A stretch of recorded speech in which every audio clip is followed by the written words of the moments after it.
The cigar smoke in the room was thick enough to chew, but Roman didn't notice it. He didn't notice the men arguing over the shipping routes or the whiskey turning warm in his glass. All he registered was the vibration of the burner phone in his left pocket. The number was unlisted.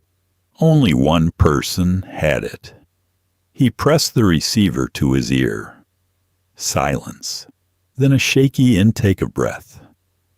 "Can you please come get me?" the secretary whispered.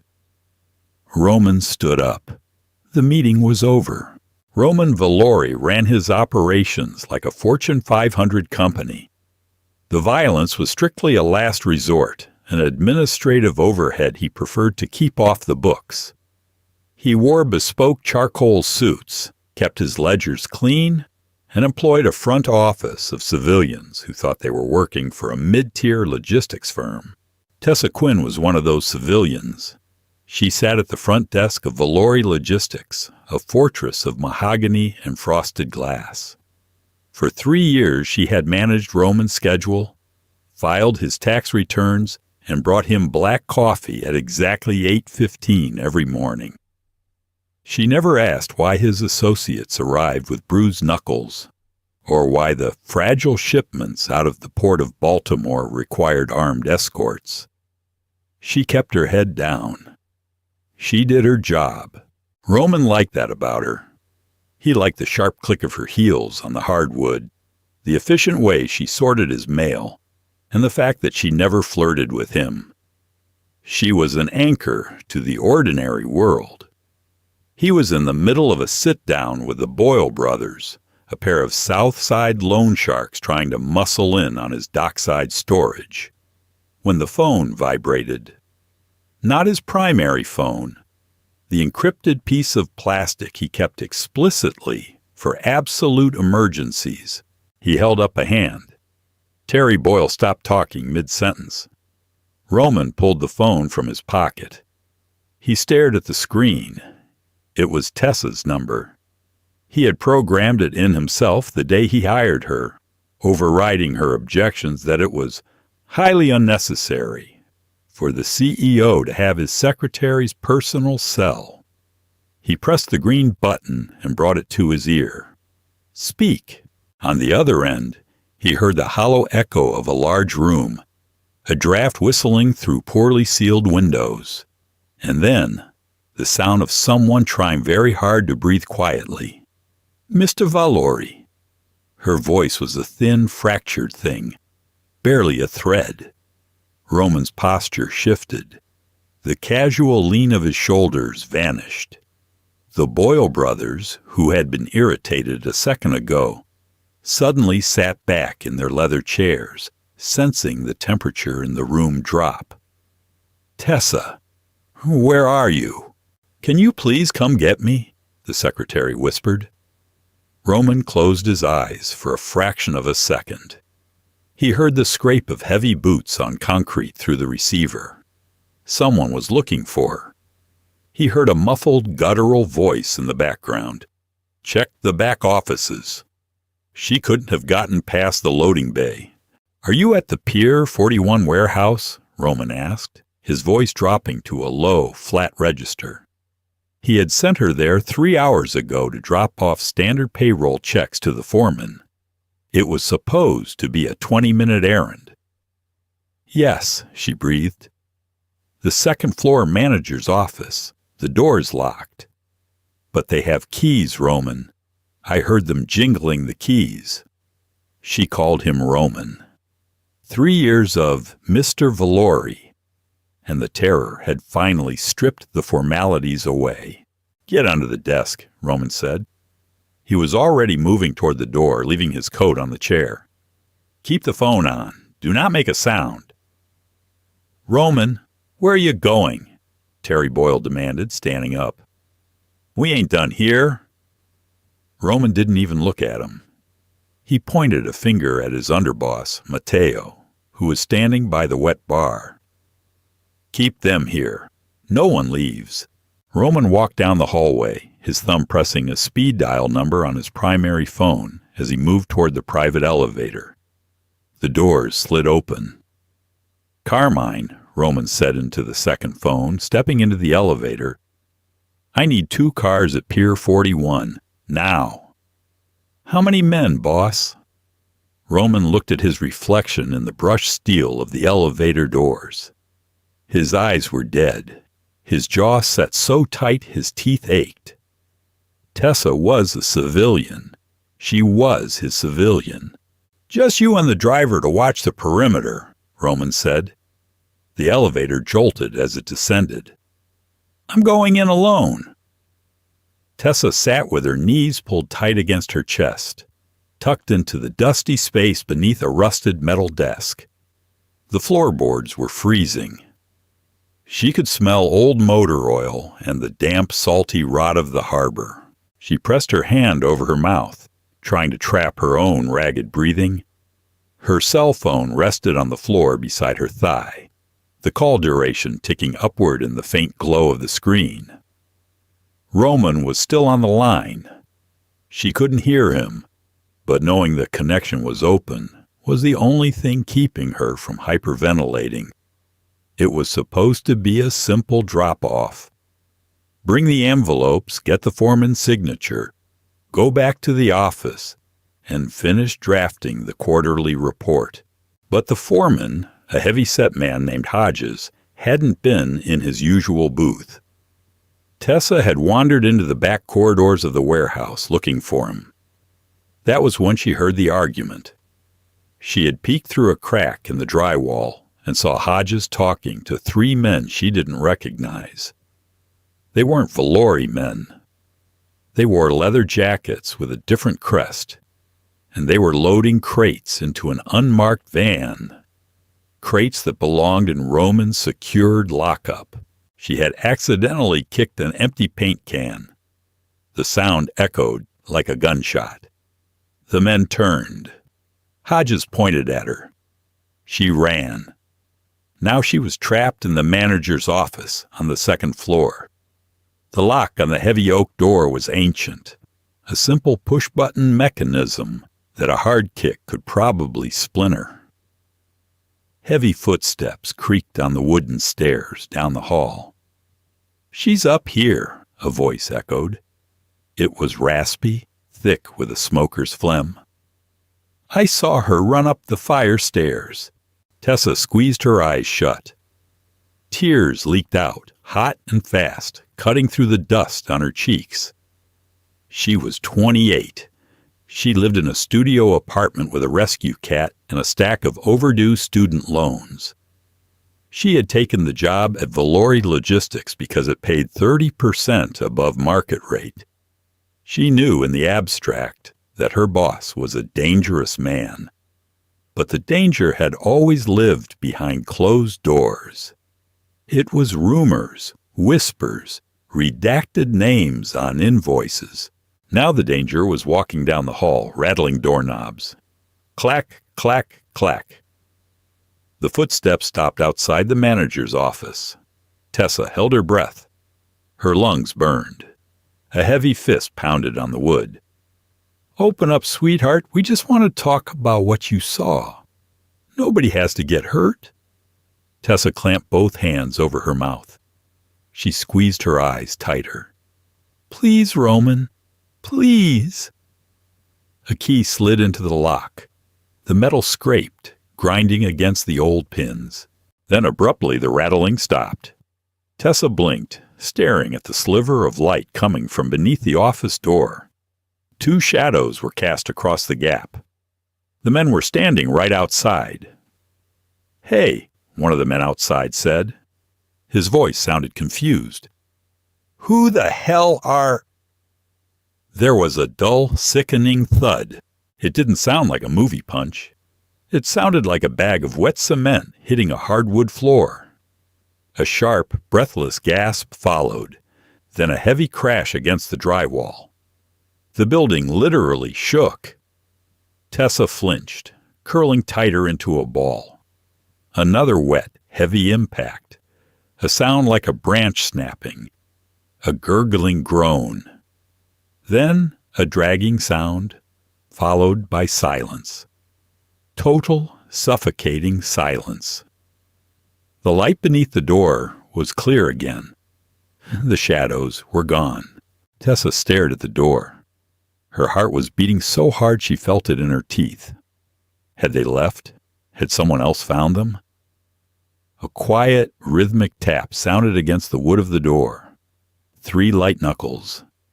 Tessa. The voice was low, smooth, and completely devoid of panic. It was a voice she had heard 1,000 times asking for a pen, or dictating an email, or telling her to take the rest of the day off. It was Roman. Tessa scrambled out from under the desk. Her legs were numb, refusing to hold her weight properly, and she stumbled against a filing cabinet. She practically threw herself at the door, fumbling with the latch. She yanked it open. Roman stood in the dimly lit hallway. He was wearing his tailored charcoal trousers and a white dress shirt, the sleeves rolled up to the elbows. His tie was gone. The top 2 buttons of his shirt were undone. He looked perfectly calm, except for his hands. His knuckles on the right hand were split and coated in bright, fresh blood. Tessa let out a choked sob. The dam broke.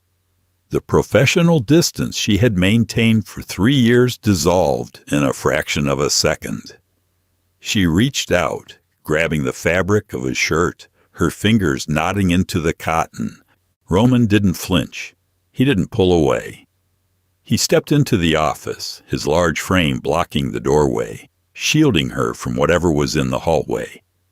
He brought one hand up, his clean left hand, and gripped the back of her head, pulling her face against his chest. "I've got you," he murmured. His voice was a physical vibration against her cheek. "You're safe. I've got you." Tessa clung to him, trembling so violently her teeth chattered. She breathed in the smell of him, expensive cologne, rain, and the sharp metallic tang of blood. "They were stealing from the lockup," she babbled, the words spilling out in a panicked rush. "Hodges was helping them. They saw me. I didn't mean to look, Roman. I just—" "Shh." Roman pressed a kiss to the crown of her hair. It was a completely instinctive, uncalculated movement. "It doesn't matter. You did exactly what you were supposed to do. You called me." He kept her pressed against him for another 10 seconds, letting her breathing slow. He didn't rush her. He stood like a pillar of concrete in the middle of the rundown office until her grip on his shirt loosened just a fraction. "We are going to walk out to my car," Roman said quietly, looking down at her. "I am going to keep my arm around you. You are going to look down at your shoes until we are outside. Do you understand?" Tessa looked up at his face. His dark eyes were soft when they looked at her, but there was a cold, terrifying deadness lingering at the edges of his gaze. He wasn't a CEO right now. He was exactly what the rumors said he was. She nodded once. Roman wrapped his arms securely around her shoulders, tucking her against his side. He guided her out of the office. Tessa tried to look down at her shoes, but human instinct betrayed her. As they stepped into the hallway, her eyes darted to the side. 2 men were on the floor. One was unmoving, his face turned toward the wall, a dark pool expanding on the floorboards beneath his head. The other was curled into a fetal position, clutching his knee, which was bent at an impossible, grotesque angle. He was whimpering, staring up at Roman with a look of absolute, unadulterated terror. Roman didn't even glance at them. He walked over the legs of the whimpering man like he was stepping over a puddle in the street. "Keep your eyes down, Tessa," Roman reminded her, his tone gentle but firm. They walked down the stairs and out the side door of the warehouse. The cold night air hit Tessa's face, smelling of salt and incoming rain. A black SUV was idling in the alleyway, its headlights off. A large man in a suit, Carmine, was standing by the open rear door. Carmine looked at Roman's bloody hands, then at Tessa, his face impassive. "Boss, inside?" "Take care of the mess upstairs," Roman said, helping Tessa into the back seat. "Hodges is involved. Find him. Don't kill him until I talk to him." "Yes, sir." Carmine closed the door behind them. The interior of the SUV was warm, smelling of leather. Roman sat next to her, leaving a foot of space between them. The physical contact was broken, and the sudden absence of his warmth made Tessa shiver. The driver pulled out of the alley, tires hissing on the damp asphalt. Tessa sat with her hands in her lap. She looked down at her fingers. They were stained with a few drops of red, transferred from Roman's shirt when she grabbed him. She stared at the blood. Roman watched her. He pulled a pristine white handkerchief from his pocket and reached over.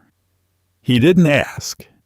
He just took her hands in his large, rough fingers gently wiping the blood from her skin.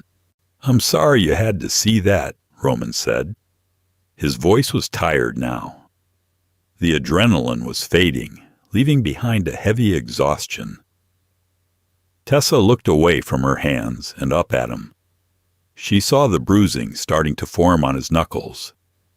She saw the way his jaw was still locked with lingering tension. He was a monster to the men in that warehouse. He was a monster to the city. But he had dropped everything to pull her out of the dark. "You came," she whispered, her voice still raw. Roman stopped wiping her hands. He looked up, his dark eyes meeting hers in the dim light of the passing street lamps. The space between them felt suddenly electric, charged with 3 years of unsaid things. "Tessa," he said quietly, his thumb brushing against her knuckles, "if you call, I will always come." The drive into the city was a master class in silence. The heavy rain finally broke, hammering against the reinforced glass of the SUV, blurring the neon street lights into streaks of fractured color. Tessa kept her eyes on the window. The adrenaline crash had left her hollowed out, her limbs heavy and filled with sand. She could feel Roman's presence beside her, a radiating source of heat in the cool leather interior. He was typing one-handed on his primary phone, his thumb moving in sharp, rhythmic strikes. His other hand, the one with the split, bruised knuckles, rested flat on his thigh. The SUV didn't head toward her neighborhood. When the driver took the exit for the financial district, Tessa finally turned her head. "My apartment is in the other direction," she said. Her voice was raspy, stripped of its usual crisp, professional cadence. Roman didn't look up from his screen. "You aren't going home."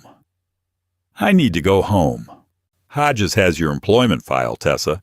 That means he has your address." Roman hit send on whatever message he was drafting and locked the screen, finally turning to look at her. "Until I know exactly who he sold my cargo to, your apartment is compromised. You're coming with me." "I have a cat," she said. It was a stupid, irrelevant thing to say, but her brain was desperately grasping at the mundane anchors of her life. The water bill, the laundry in the dryer, the orange tabby waiting by the food bowl. If she went with Roman, she was admitting that her normal life was suspended, maybe permanently. Roman tapped the glass partition separating them from the driver. It slid down 2 inches. "Call Leo," Roman instructed the driver. "Tell him to go to Miss Quinn's apartment in West End. Have him pick up her cat and all the supplies. Drop them at the safe house on 4th. "Yes, boss." Roman looked back at her. The cat will be fine. You are staying at my residence." It wasn't a request. Tessa nodded slowly, leaning her head back against the seat. 10 minutes later, the SUV descended into a private subterranean garage beneath a towering glass high-rise. Roman led her to a dedicated elevator that opened directly into his penthouse. Tessa had managed his bills for 3 years. She knew what this place cost. But seeing it was different from paying the property tax on a ledger. The penthouse was vast, minimalist, and suffocatingly quiet. Floor-to-ceiling windows overlooked the glittering skyline of the city, but the interior felt like a museum. Cold slate floors, black leather furniture, no photographs, no clutter. It was the home of a ghost. "Guest room is down the hall to the left. The bathroom is stocked," Roman said, shrugging out of his ruined suit jacket and tossing it over the back of a bar stool. "Take a shower. Lock the door if it makes you feel better. I'm going to make some calls." He walked toward the kitchen island, wincing slightly as he flexed his right hand. The blood on his knuckles had dried to a cracked, rusty brown. Tessa watched him. She should have gone straight to the guest room. She should have locked the door, curled under the covers, and had the nervous breakdown she was entirely entitled to. Instead, the administrative instincts that made her the best secretary he had ever hired kicked in. It was a defense mechanism. If she had a task, she didn't have to think about the dead man in the warehouse.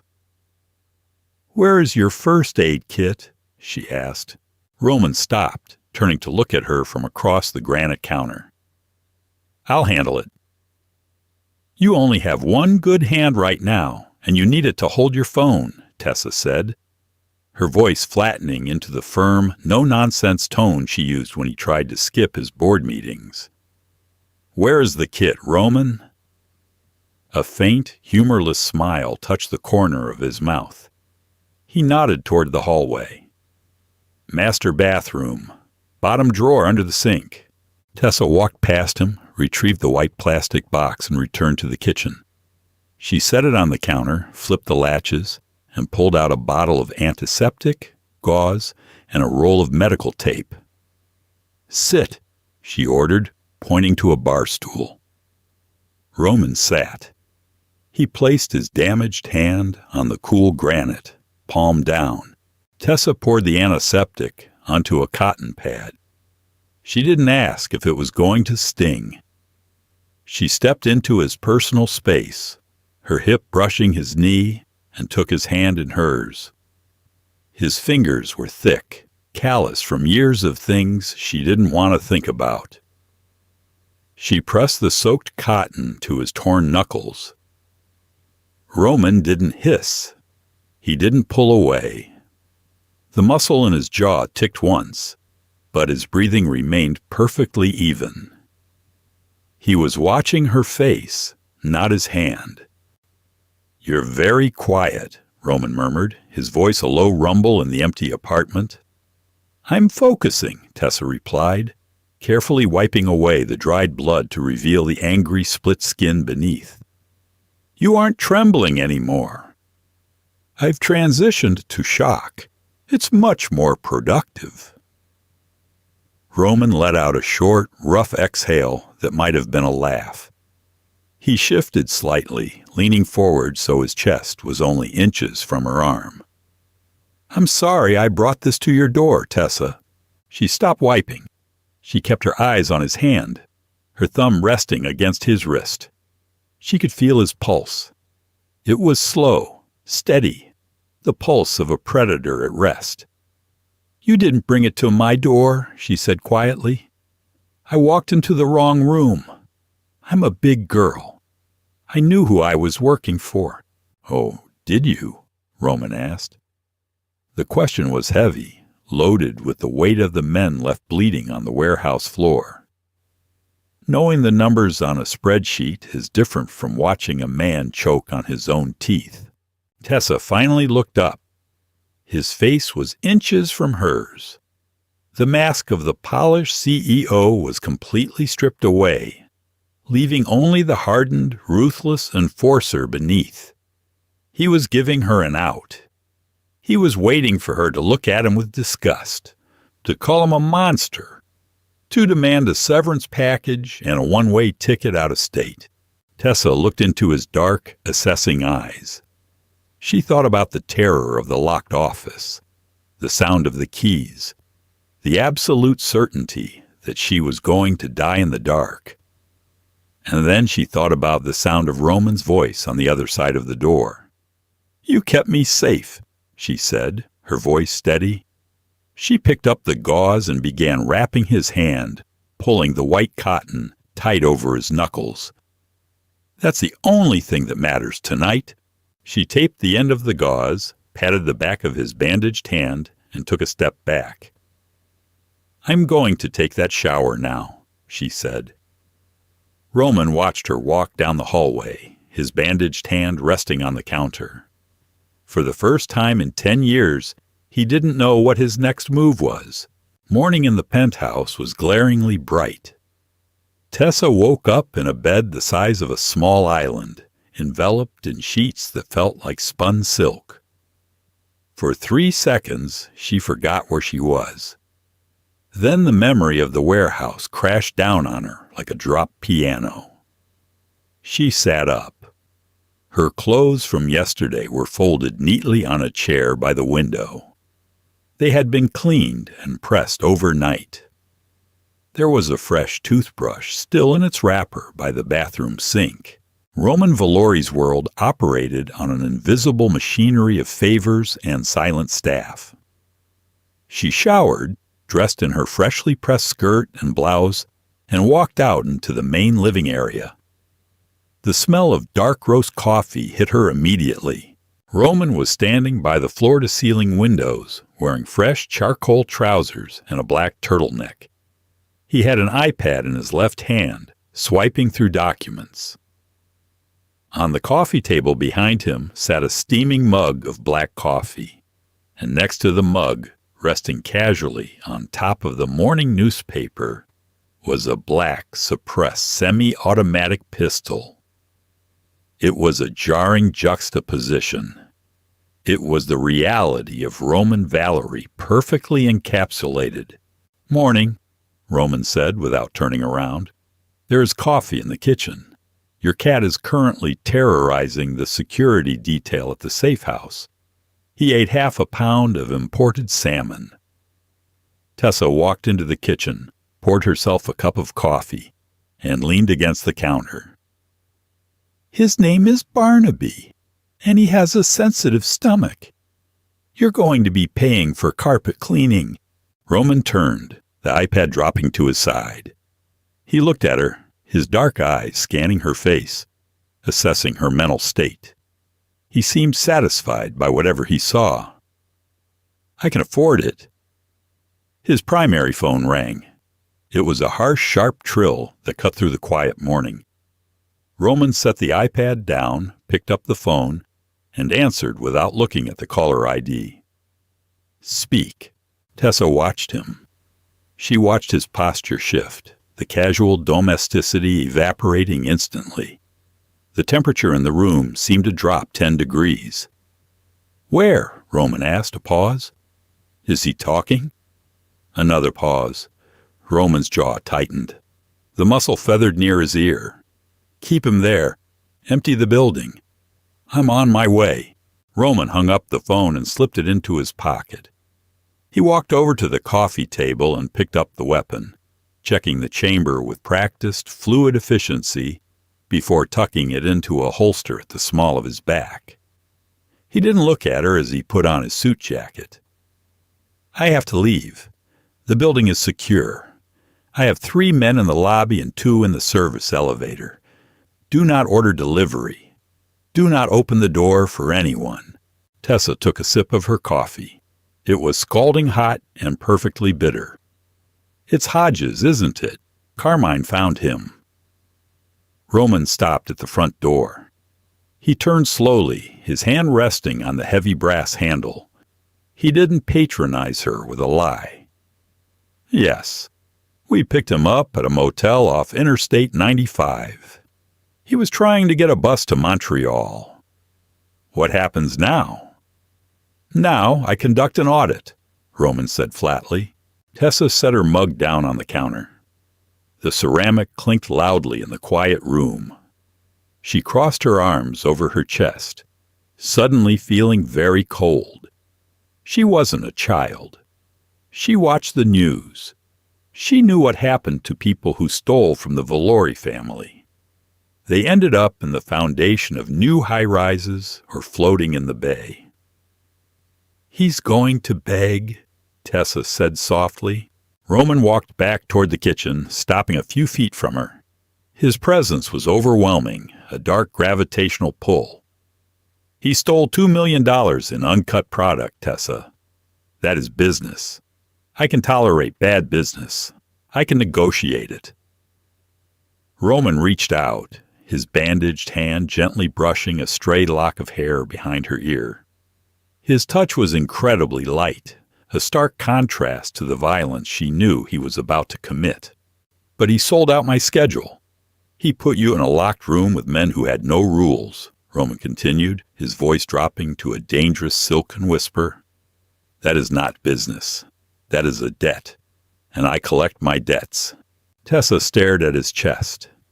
She should be horrified. She should be pleading for Hodges' life, arguing for the police, the courts, the civilized way of handling things. But the civilized world hadn't answered her phone when she was hiding under a desk. The civilized world didn't care about a secretary in a warehouse. Roman cared. The cynicism she had built up over a lifetime of scraping by in a hard city crystallized in that moment. Hodges had chosen his path. He had traded her life for a payday. Tessa looked up into Roman's eyes. She didn't flinch. She didn't back away. "Make sure he tells you who else was involved," she said, her voice completely devoid of emotion. "You have a blind spot in the logistics department. We need to plug the leak before the end-of-year audit." Roman stared at her. For a long, suspended moment, he just looked at her, processing the cold, pragmatic weight of her words. She wasn't running. She wasn't breaking. She was managing the problem. A slow, dark heat flared in Roman's eyes. It was a look of profound, absolute possession. "I will get you the names, Miss Quinn," Roman said quietly. "Thank you, Mr. Valerie." Roman turned and walked out the door. The heavy lock clicked shut behind him, leaving Tessa alone in the penthouse. She picked her coffee mug back up, her hands perfectly steady, and walked over to the floor-to-ceiling windows to watch the city below. She had just signed her soul over to the devil. And the worst part was, she didn't regret a single second of it. The basement of the abandoned textile mill on the edge of the industrial district smelled of old water and copper. The air down there was heavy, stagnant, thick with the kind of dampness that soaked into a man's bones and stayed. Roman hated basements. They were unrefined. They lacked the clean, sterile efficiency he preferred in his business dealings. But when dealing with a rat, one had to go to the sewers. He descended the concrete stairs, his leather dress shoes making a slow, rhythmic clack against the stone. Carmine was waiting at the bottom, leaning against a rusted support pillar with his arms crossed. The harsh glare of a single caged bulb illuminated the center of the room. Beneath the light sat Hodges. The foreman was strapped to a heavy steel chair with industrial zip ties. He looked terrible. His face was bruised. Carmine wasn't known for a gentle touch during extraction, and a thin line of dried blood crusted his upper lip. But the worst part of him was his eyes. They were wide, darting wildly, filled with the absolute primal terror of a man who suddenly understood he had reached the end of his timeline. Roman stopped at the edge of the light. He didn't say anything. He just looked at Hodges. "Mr. Valori," Hodges croaked. His voice cracked, a pathetic dry rasp. "Mr. Valori, please. I swear to God, I didn't know she was going to be there. I didn't know." Roman took off his suit jacket. He folded it with meticulous care, making sure the lapels were perfectly aligned, and handed it to Carmine. He undid the cufflinks on his white shirt, placing the heavy silver squares in his trouser pocket, and slowly rolled up his sleeves past his forearms. The stark white bandages Tessa had wrapped around his knuckles stood out violently in the dim room. "You had a 401k with this company, Hodges," Roman said. His voice was conversational, quiet. He pulled up a cheap metal folding chair, wiped the seat with his bare left hand, and sat down directly in front of the foreman. "You had full dental, 5 weeks of paid vacation, a Christmas bonus that rivaled the base salary of most mid-level executives in this city." "I was in debt," Hodges sobbed, straining against the plastic ties holding his wrists to the armrests. The chair squeaked in protest. "The sports books, Mr. Valori. The bookies out in Atlantic City. They were going to break my legs. I just needed enough to clear the vig. I only took 3 crates. 3! You move hundreds a week. I thought you wouldn't notice." Roman leaned forward, resting his elbows on his knees. He clasped his hands loosely together. "I notice everything," Roman said. The flat deadness was back in his eyes. "But I could have absorbed the theft. If you had come to me, Hodges, if you had looked me in the eye and told me you were drowning, I would have paid your debts. You know this. I take care of my employees." "I was afraid." "Instead," Roman interrupted, his voice dropping a decibel, cutting through the damp air like a straight razor, "you sold the bypass codes for Pier 41 to the Sullivan Syndicate. You let South Boston Street trash walk into my secure lockup." Roman paused. He looked at his bandaged right hand. He could still feel the warmth of Tessa's fingers smoothing the tape down. He could still see the dark smear of his blood on her pale skin. "And when my secretary walked in," Roman continued softly, "you pointed her out to them. You watched them go after her." Hodges began to hyperventilate. Saliva pooled at the corners of his mouth. "They said they just wanted to scare her, to keep her quiet. I told them not to touch her." "Who altered the inventory logs?" Roman asked. The pivot was so sharp, so brutally corporate, that it made Hodges blink in confusion. "What?" "You are a foreman," Roman said, his patience thinning. "You manage the floor. You don't have access to the digital supply chain. Someone in the front office altered the manifest to show those crates as damaged goods, so the theft wouldn't flag in the weekly audit. Who was it?" Hodges squeezed his eyes shut, shaking his head. "If I tell you, you're going to kill me." Roman stood up. The metal chair scraped loudly against the concrete. "If you don't tell me, Carmine is going to take a pair of bolt cutters to your fingers, one joint at a time, until you pass out from the pain. Then he will wake you up with adrenaline, and he will start on your toes. And after that, you will tell me anyway. Then I will kill you." It wasn't a threat. It was a schedule of events. Hodges broke.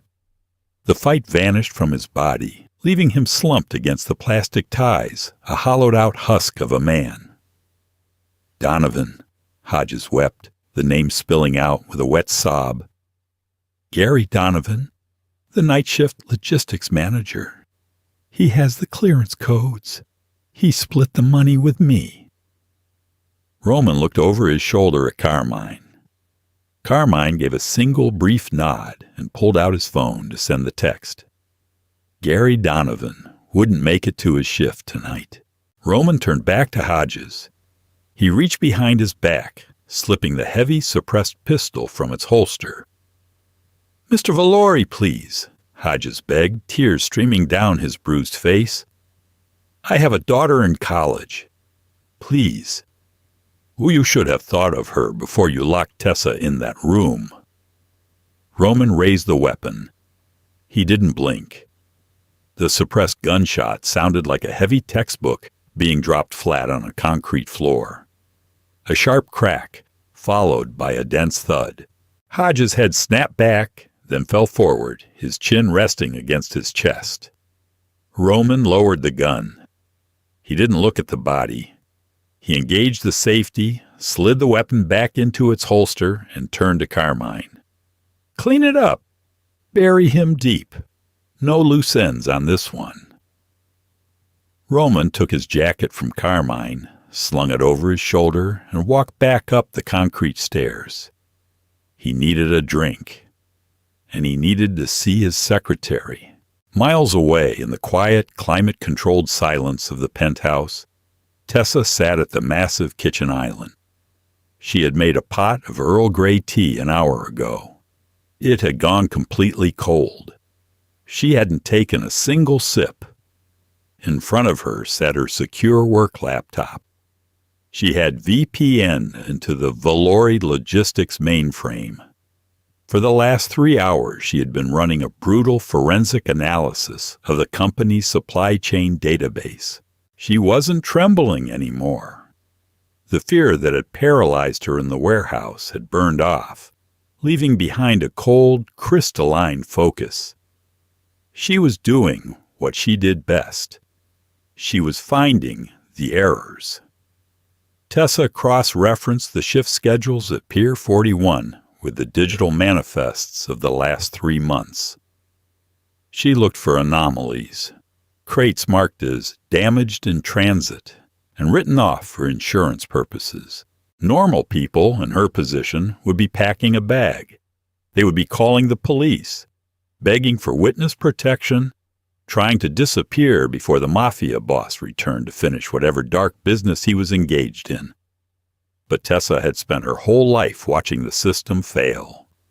The police didn't care about a girl from the West End with a mountain of debt. The law was a luxury for people who could afford good lawyers. Roman Valori was a criminal. He was dangerous. He was, by all societal metrics, a bad man. But he had put his body between her and death without a second of hesitation. He provided absolute, terrifying security in a world that had always been chaotic and cruel to her. Her fingers flew across the keyboard. She wasn't just a secretary anymore. She was an accomplice. And the realization didn't make her sick. It made her feel powerful. She found the discrepancy. 4 weeks ago, 2 shipments of raw pharmaceuticals from overseas, marked as corrupted due to water damage, written off, handled by Hodges, signed off by Gary Donovan in the logistics department. Tessa hit print. The wireless laser printer in Roman's home office hummed to life, spitting out the damning paper trail. She closed the laptop just as the heavy lock on the front door clicked. Roman walked into the penthouse at exactly 11:30. The lights in the main living area were off. The only illumination came from the soft amber glow of the under-cabinet lighting in the kitchen and the blue light of the digital clock on the stove. He moved slowly, the adrenaline crash hitting him harder than usual, the sheer psychological weight of maintaining his composure, of executing a man who had worked for him for 5 years, dragged at his shoulders. He dropped his keys on the entryway console. They landed with a sharp clatter. "I'm in the kitchen." Tessa's voice was quiet, but it carried in the silent apartment. Roman walked toward the light. He stopped at the edge of the granite island. Tessa was sitting on a bar stool, wearing one of his oversized black cashmere sweaters over her skirt. She looked small, but her posture was rigid, unbroken. He didn't speak. He walked past her, straight to the wet bar. He picked up a bottle of single malt scotch, bypassed the heavy crystal tumblers, and took a long, burning pull straight from the neck of the bottle. He needed the fire to wash away the phantom taste of damp basement air.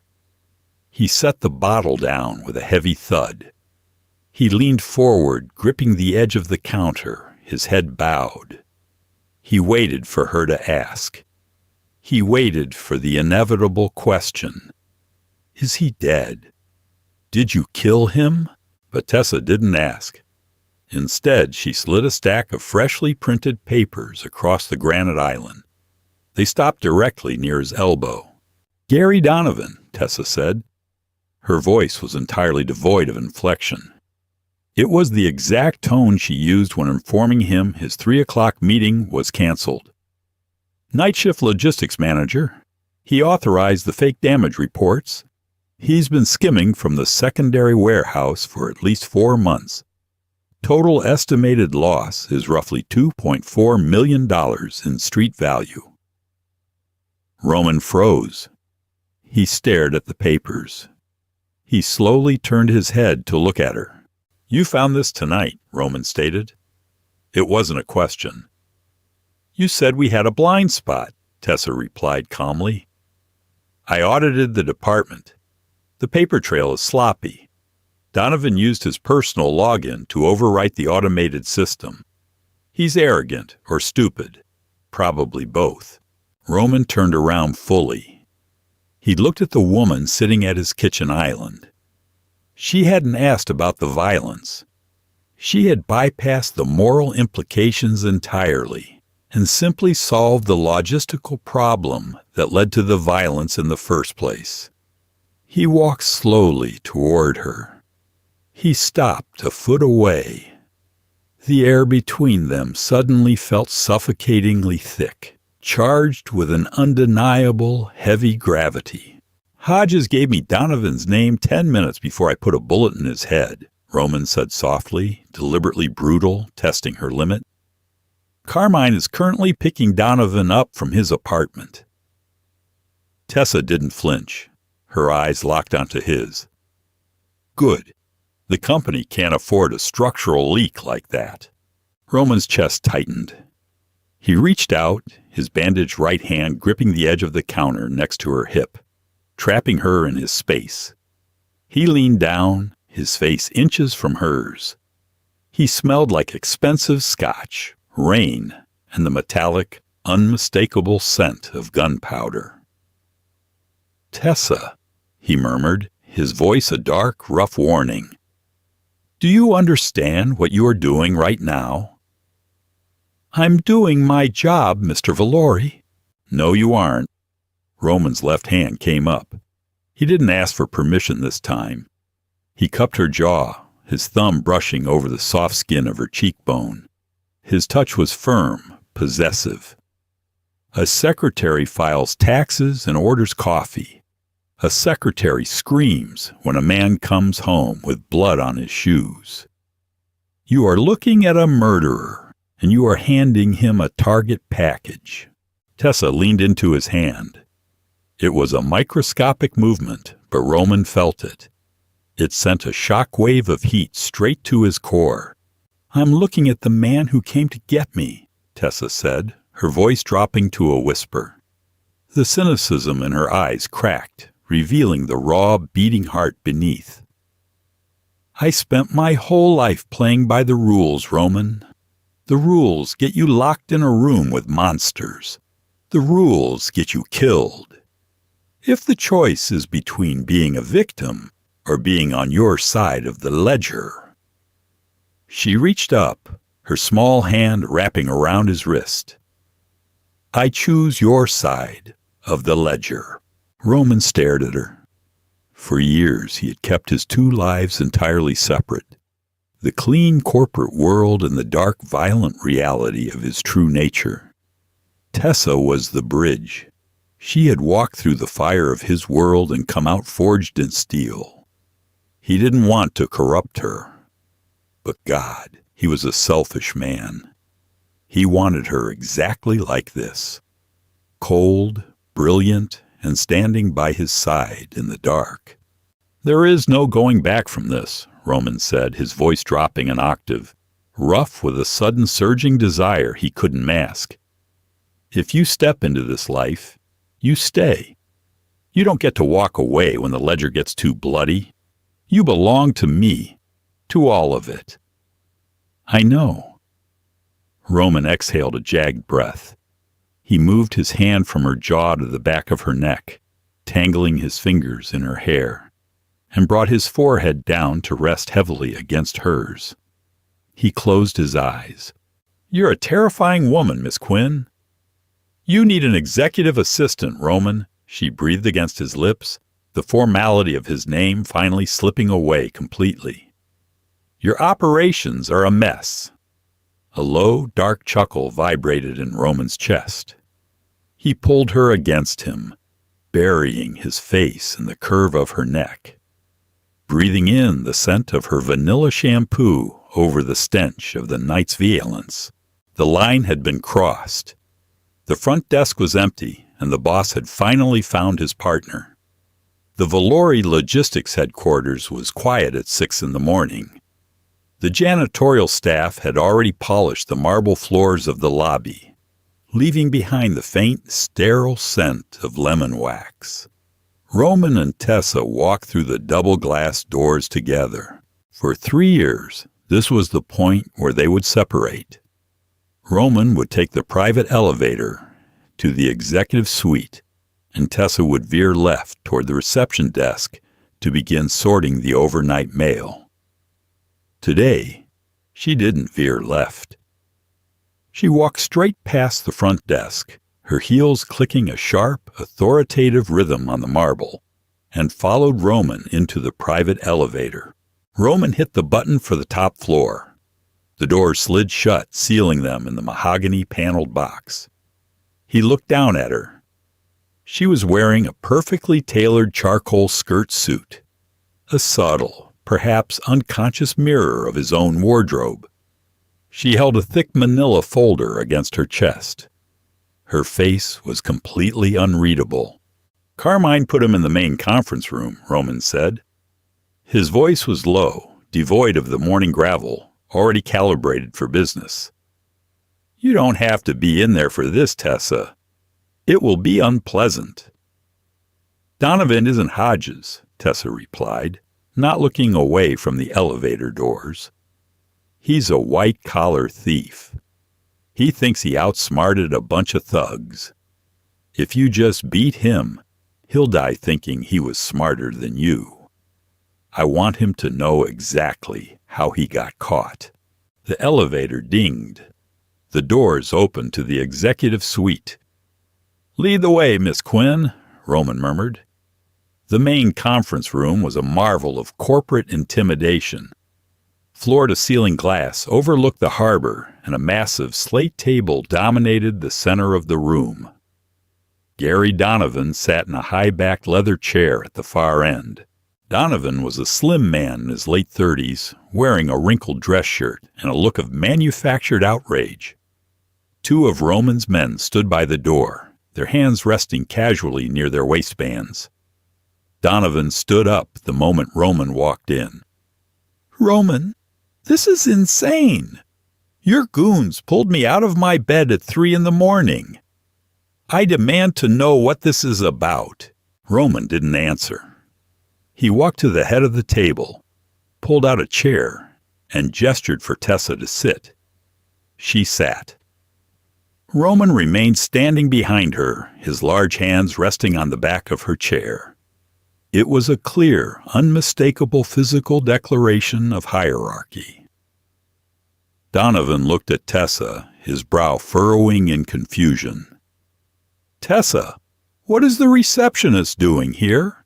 "I am the executive assistant to the CEO," Tessa said smoothly. She opened the manila folder and laid 3 printed spreadsheets flat on the slate table. and I am conducting an internal audit regarding the $2 million of missing product from Pier 41. Donovan let out a sharp, dismissive laugh. Missing product? Hodges handled that. The roof leaked. The cargo was compromised. I just signed off on the damage report. I'm a manager, Roman. I can't babysit the weather. Tessa slid the first piece of paper across the long table. It stopped inches from Donovan's fingertips. This is the weather report for the night in question, Tessa said, her tone perfectly flat. 0 precipitation. The roof didn't leak. Donovan's smug expression faltered for a fraction of a second. Fine. A pipe burst. I don't remember the exact details. I process 100 forms a week. Tessa slid the second piece of paper across the table. This is the maintenance log for Pier 41. No plumbing repairs have been ordered or executed in 6 months, she continued, her voice gaining a cold, rhythmic momentum. Furthermore, the security cameras for the secondary loading bay experienced localized network failure for exactly 42 minutes on the night the cargo was moved. Technology glitches, Donovan countered, his voice rising an octave. He looked at Roman, trying to bypass Tessa entirely. Roman, are you really going to let a secretary interrogate me over a router malfunction? Roman didn't move. He kept his eyes locked on Donovan, his expression as hard as carved stone. Listen to the woman, Gary. She's talking. Tessa slid the third paper forward. It was a bank statement. This is the routing history for a shell corporation registered in the Cayman Islands under the name GD Consulting, Tessa said. 2 days after the product was marked as damaged, a wire transfer of $400,000 was deposited into this account. The IP address used to authorize the transfer pinged off the wireless router in your apartment in the South End. Total silence descended on the conference room. Donovan stared at the bank statement. The color drained from his face, leaving his skin an ashen, sickly gray. His mouth opened, but no sound came out.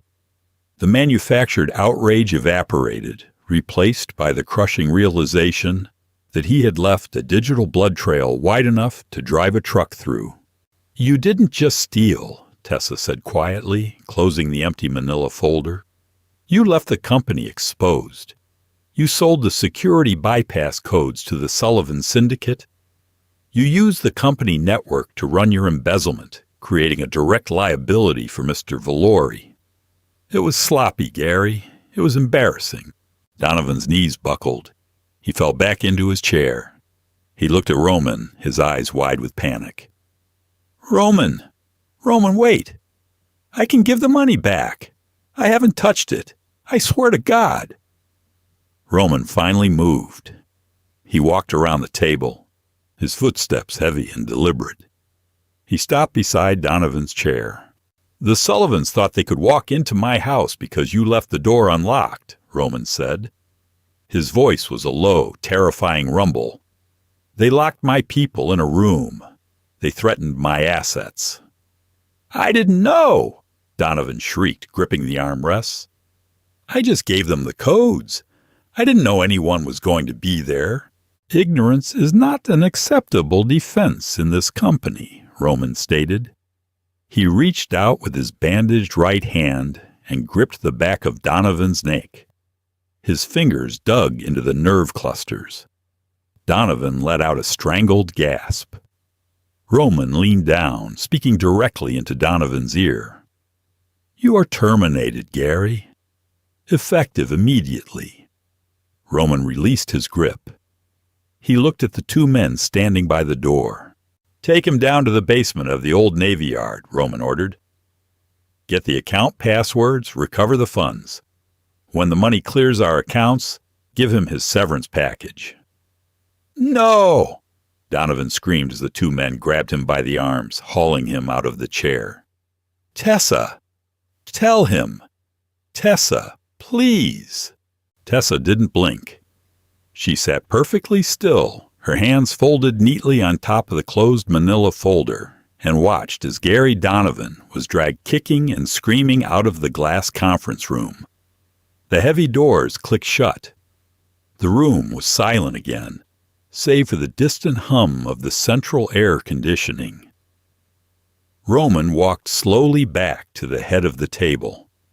He looked down at Tessa. "You handled that well," Roman said quietly. Tessa looked up at him. Her heart was beating fast, a steady rhythmic drum against her ribs.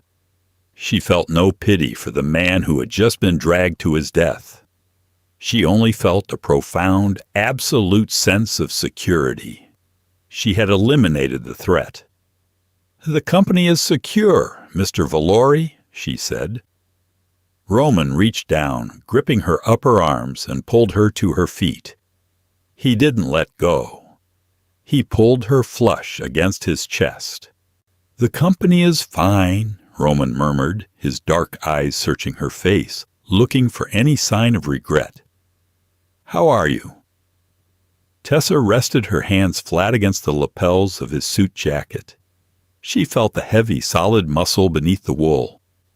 She felt the warmth of his body. "I'm exactly where I want to be," she whispered. Roman's control finally snapped. He brought his mouth down hard on hers. It wasn't a gentle kiss. It was bruising, possessive, carrying the weight of the violence they had just orchestrated together. Tessa kissed him back with equal ferocity, her fingers tangling in the thick hair at the nape of his neck. They were two predators in a glass cage, finalizing a dark, unbreakable contract. 2 weeks later, the rain returned to the city. It washed the soot from the streets and battered the reinforced glass of the executive suite. The front reception desk on the top floor of Valori Logistics was entirely empty. The brass nameplate that read Tessa Quinn had been unscrewed and thrown away. A temp agency had been contracted to find a replacement, but Roman had rejected the first 4 candidates. None of them made his coffee right, and none of them knew how to keep their mouths shut. Inside the CEO's office, the layout had fundamentally changed. Roman sat at his massive oak desk, a glass of amber scotch resting near his right hand. The bandages were finally gone, leaving behind deep, jagged pink scars across his knuckles. He was reading a physical ledger, checking the quarterly shipping routes. 10 feet away, positioned to the right of the floor-to-ceiling window, was a new desk. It was smaller than Roman's, but made of the same dark, heavy oak. Tessa sat behind it. She was typing furiously on her encrypted laptop, updating the digital security protocols for the dockside warehouses. Barnaby, the orange tabby cat, was asleep in a velvet bed placed specifically over the central heating vent in the corner of the office. The Sullivan Syndicate had quietly returned the $2 million in stolen product, accompanied by a very polite, very nervous apology letter from their boss. The message had been received loud and clear across the city's underbelly. Valori Logistics had 0 blind spots. "Carmine says the new foreman at Pier 41 is asking for an advance on his first month's salary," Roman said, not looking up from his ledger. "His mother needs a bypass surgery." Tessa stopped typing. She pulled up the HR file on her screen.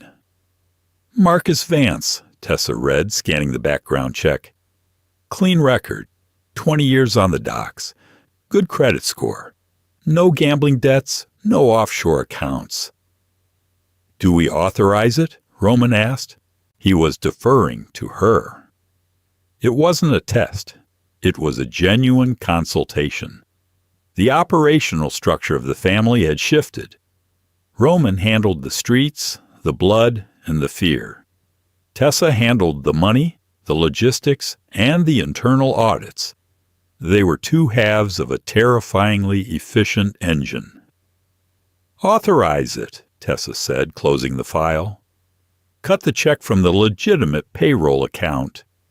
Have Carmine hand-deliver it to the hospital.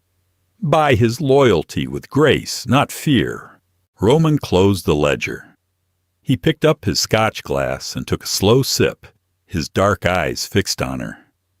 The look in his eyes was the same look he gave her the night she taped up his bloody knuckles. Absolute, unquestioning possession. "You're a ruthless woman, Tessa." "I am pragmatic," she corrected, pushing her chair back and standing up. She walked over to his desk, her heels sinking slightly into the thick Persian rug. Roman set his glass down.